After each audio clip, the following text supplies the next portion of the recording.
بسم اللہ الرحمن الرحیم۔ اس وقت ایک اہم مسئلہ جو کافی دنوں سے سوشل میڈیا پر گردش کر رہا ہے اور اس میں سیاسی اور مذہبی شخصیات مختلف قسم کے انوار بھی ہیں اور ان پر طعن و تشریح کا سلسلہ بھی شروع ہے، تو اس عاجز کی دل کی یہ خواہش ہوئی کہ اس بارے میں جو حقیقت ہے وہ بیان کی جائے اور ایک دوسرے پر طعن و تشریح سے اعتراض کیا جائے۔ مسلم آباد کا علاقہ جو کہ وہوا کا علاقہ ہے، وہاں بدقسمتی سے کچھ دن پہلے جو ایک واقعہ پیش آیا، اب اس کی تفصیل بتانے کی ضرورت نہیں ہے کیونکہ ہر بندہ اس سے واقف ہے، لیکن وہ سوشل میڈیا کی زینت بنا دیا گیا ہے، جبکہ وہ خالصتاً علاقائی شرعی اور انتظامی معاملہ تھا۔ اس معاملے میں فریقین کو شرعی یا سیاسی فیصلہ تک لانا یہ پہلا مرحلہ تھا جو کہ تقریباً مکمل ہو گیا، مگر فیصلہ میں کچھ ایسی کمزوریاں سامنے آئیں جو مزید انتشار اور بگاڑ کا ذریعہ بن گئی۔ ایک وجہ فیصلے میں کمال نہ ہونا ہے، یعنی فیصلہ تمام نکات کو کامل طور پر محیط نہیں ہو سکا، جتنا ہے اتنا ٹھیک ہے، لیکن کچھ نکات ایسے ہیں جو وہاں رہ گئے ہیں، چاہے نادانستہ طور پر رہ گئے ہیں، اور اس کی وجہ ماہرین کا بورڈ اور مشورے کا فقدان ہے، یعنی ایک شخص سے فرد واحد نے فیصلہ کیا، اگر وہاں فقہاء کا، مفتیان کرام کا ایک بورڈ بنا دیا جاتا اور ان کا آپس میں مشورہ ہوتا تو پھر یہ صورت نہ ہوتی کہ فرد واحد سے باوجود علم اور اخلاص کے فیصلہ میں ابہام اور عدم کمال رہ گیا ہے۔ اب یہ میں نے ابہام اور عدم کمال کا لفظ بولا ہے، وہاں فیصلے میں یہ کہا گیا ہے کہ مجرم توبہ کرے، اور توبہ حقوق اللہ سے بھی ہوتی ہے اور حقوق العباد سے بھی ہوتی ہے۔ حقوق اللہ سے بھی بندہ جب توبہ کرتا ہے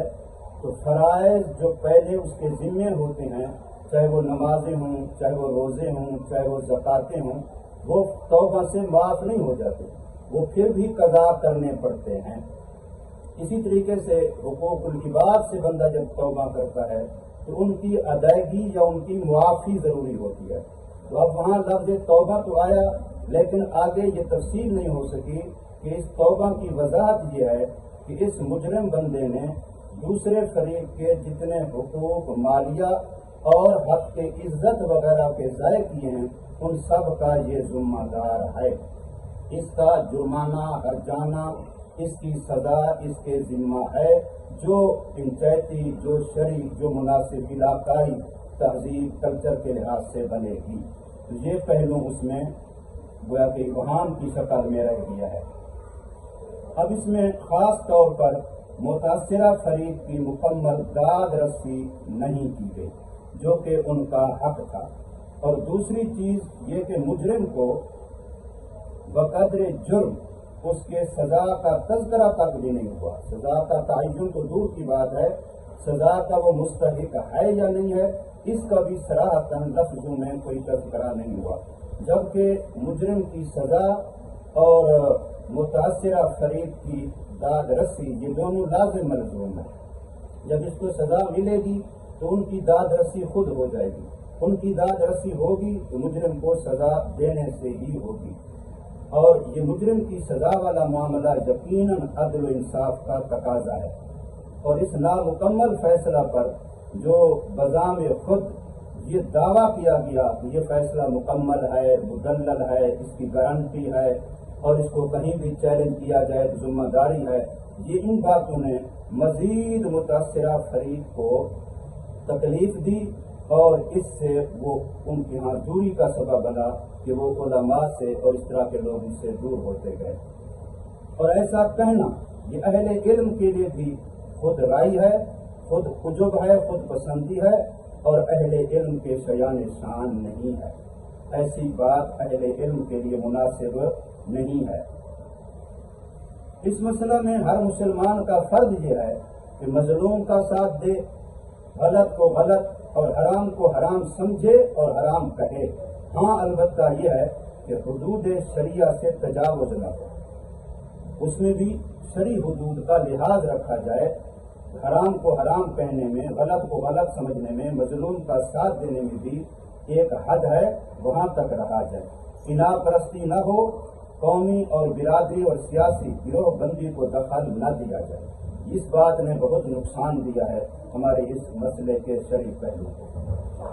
خلاصہ یہ کہ مظلوم اور متاثرہ فریق کو اس کا مالی نقصان اور اس کی حق کی عزت کا نقصان، اس کا مداوع مناسب حد تک کیا جانا بہت ضروری ہے، چاہے وہ شرعی فیصلہ ہو، چاہے وہ پنچایتی فیصلہ ہو،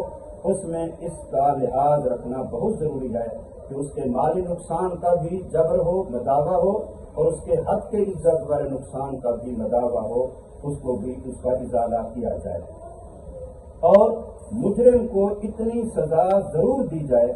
جو کہ دوسرے لوگوں کے لیے بھی باعث عبرت اور باعث نصیحت بنے، تاکہ کل کو کوئی اور بندہ اس طرح کی حماقت اور ایسی غلط جرأت نہ کر سکے۔ علاقائی تہذیب و تمدن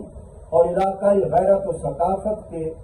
آئینہ دار سزا ہونی چاہیے۔ مجرم کو سزا جو دی جائے اس میں علاقائی تہذیب و تمدن کا بھی لحاظ ہو، علاقائی غیرت و ثقافت کا بھی لحاظ ہو، اس کی آئینہ دار ہو۔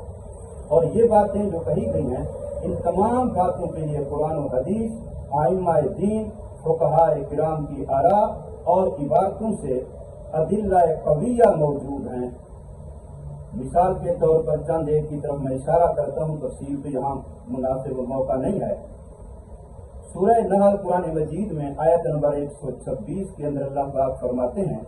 کہ اگر کسی بندے نے تمہیں تکلیف پہنچائی ہے، تمہارا کوئی نقصان کیا ہے، تمہیں کوئی عقاب و سزا عذاب سے گزرنا پڑا ہے اس کی وجہ سے، تو تم اس سے اتنا بدلہ لے سکتے ہو جتنا اس نے تمہیں سزا، تکلیف، نقصان پہنچایا ہے۔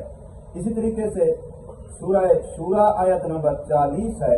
اس میں اللہ تبارک و تعالیٰ ارشاد فرماتے ہیں کہ برائی کا بدلہ اسی کی مثل برائی ہے۔ حالانکہ بدلہ برائی والا برا نہیں ہوتا، لیکن پھر بھی اس کو یہ کہا گیا ہے تاکہ اس کی مماثلت ہو، چاہے وہ مماثلت سوری ہو، مماثلت اس کی مانوی ہو، معیار کے لحاظ سے ہو، مقدار کے لحاظ سے ہو، مال کے لحاظ سے ہو، لیکن کسی نہ کسی لحاظ سے وہ سمجھے کہ میرے دکھ کا مداوع ہوا ہے، اور دوسرے لوگ بھی سمجھیں کہ مجرم کو سزا ہوئی ہے۔ اسی طریقے سے سورہ مائدہ آیت نمبر 38 ہے، وہاں اللہ تبارک و تعالی ارشاد فرماتے ہیں کہ مجرم کو جرم کی سزا ایسی دی جائے نکالا من اللہ، جو دوسروں کے لیے باعث عبرت ہو۔ نکال اسی سزا کو کہتے ہیں کہ جو دوسروں کے لیے باعث عبرت ہو، کل کوئی اور اس جرم پر جسارت نہ کر سکے۔ تو باقی جہاں جو معاملہ ہوا ہے، اس بندے نے ایک منکوحہ عورت کو اغوا کر کے بہتاب پھسلا کر کے لے گیا، اس سے بدکاری، زنا، اور بلکہ اس کو بھی حلال سمجھ کے دیا، کیونکہ نکاح کا ڈھونگ رچایا گیا ہے۔ اس پر میں تفصیل سے پہلے بات کر چکا ہوں پہلے فتوے فیصلے میں، جس میں میں نے ان کو تحدیداً بہت ساری باتیں کہی تھیں تاکہ وہ شرعی اور پنچایتی فیصلے پر آ جائیں۔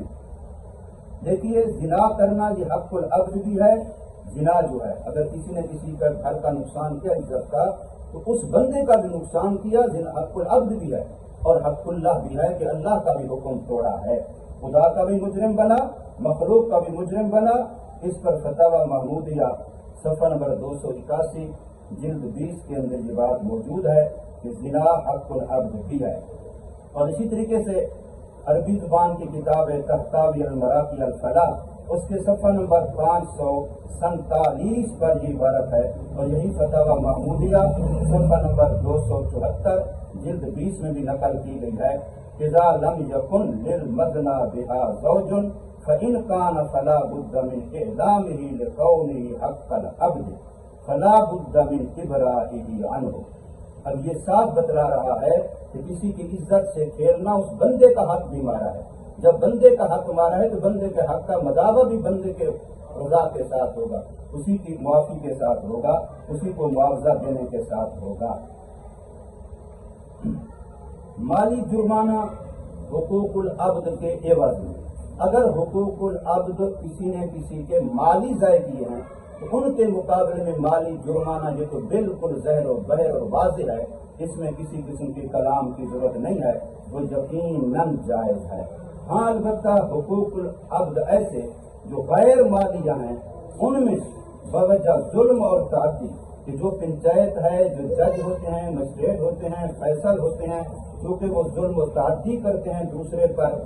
جرم کے نام پر اس کو زیادہ حد سے زیادہ اس کو مظلوم بنا دیتے ہیں، اس پر اتنا ظلم کرتے ہیں، تو اس وجہ سے حکام کے ظلم اور تعدی کی وجہ سے اس کو منع کیا فقہاء نے، جبکہ پنچایت یا قاضی یا مجسٹریٹ جج اگر ایسا ظلم و تعدی کریں یا اپنی ذات یا بیت المال کے لیے ان سے وہ مالی معاوضہ لیں تو اس کو فقہاء نے واضح طور پر بالکل منع کیا ہے، لیکن اس کی علت یہی ان کا ظلم و تعدی بتلایا۔ اگر مظلوم کی داد رسی کرنا مقصد ہو،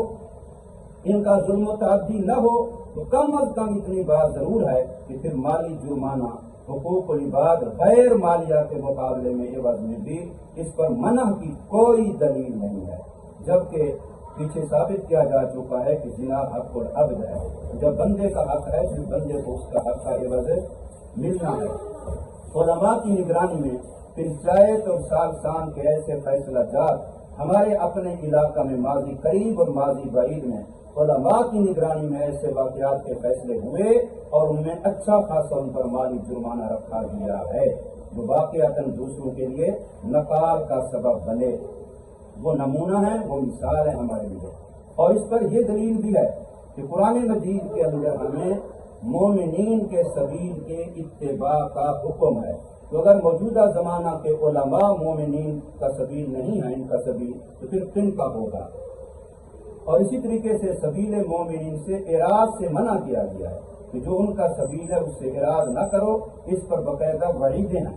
اور اسی طریقے سے یہ بھی حدیث پاک کے الفاظ بھی ہیں اور اسی کو فقہاء نے باقاعدہ طور پر فقہی اصول کے طور پر بھی لکھا کہ ما رآہ المسلمون حسنا فہو عند اللہ حسن، جب مسلمان ایک چیز کو اچھا سمجھیں تو بس وہ اللہ کے ہاں بھی اچھی سمجھی جاتی ہے، یہ مستقل دلیل ہے۔ اسی طریقے سے فقہاء کرام کا زانی کے بارے میں جو جلا وطنی کا مسئلہ ہے حدیث پاک میں، اس کو سیاست پر، حسن انتظام پر معمول کرنا، اس کا مطلب ہے کہ یہ دروازہ آج بھی کھلا ہے کہ ہم بہت سارے لوگوں کو اس وجہ سزا دیں گے تاکہ وہ حسن انتظام کا ذریعہ بنے۔ اسی طریقے سے تقلید شخصی جو ہے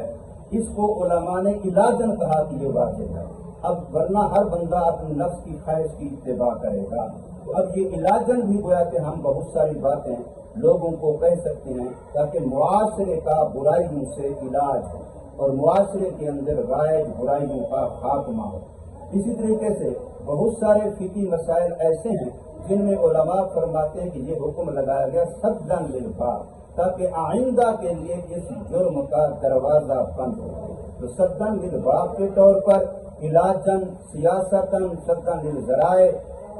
اور ما رآہ المسلمون حسنا فہو عند اللہ حسن، اسی طریقے سبیل المومن کی اتباع کا حکم اور اس سے اعراض کا منع اور قابل بعید ہونا، یہ ساری چیزیں اہل علم کے لیے کافی اور وافی دلائل ہیں، لہذا اس میں یہ کہنا کہ یہ بات جو کہی جس پر دلیل لے اور فلاں یہ بات غلط ہے، ویسے میں اس طرف جانا نہیں چاہتا، لیکن یہ صرف اشارہ کرنا چاہتا ہوں کہ اردو کتابوں کے چاند اعتبار سے نقل کر کے اس کو دلیل اور حوالہ کہنا یہ بھی علم کی کمی ہے، ورنہ ادلہ جو ہیں وہ شرعیہ وہ چار ہیں، قرآن، سنت، اجماع، قیاس، بس ادلہ شرعیہ انہیں کو کہا گیا ہے، باقی تعییدات ہیں، یہ کتابیں تو نوازل ہیں، ان سے جو باتیں ہیں یہ تو تعییدات ہو سکتی ہیں، ادلہ نہیں ہو سکتی۔ اللہ تبارک و تعالی ہمیں اس معاملے میں صحیح طریقے کو بات کو سمجھنے کی، اور جتنے ہمارے وہاں ساتھی اہل علم، علماء کرام، مفتیان اعظام ہیں یا جو سیاسی لوگ ہیں، ان سے میں درخواست کروں گا کہ اس مسئلے کو علاقہ اور سیاسی گروہ بندی کا یا اسی طریقے سے اپنی ذات کے لیے کوئی مفاد یا ذات کے لیے نہ سمجھنے کا مسئلہ نہ بنائیں، بلکہ للہ فی اللہ اس میں دین کا مسئلہ سمجھ کے اس کا حل کی طرف جائیں۔ اللہ تبارک و تعالی ہم سب کو عمل کرنے کی توفیق عطا فرمائے۔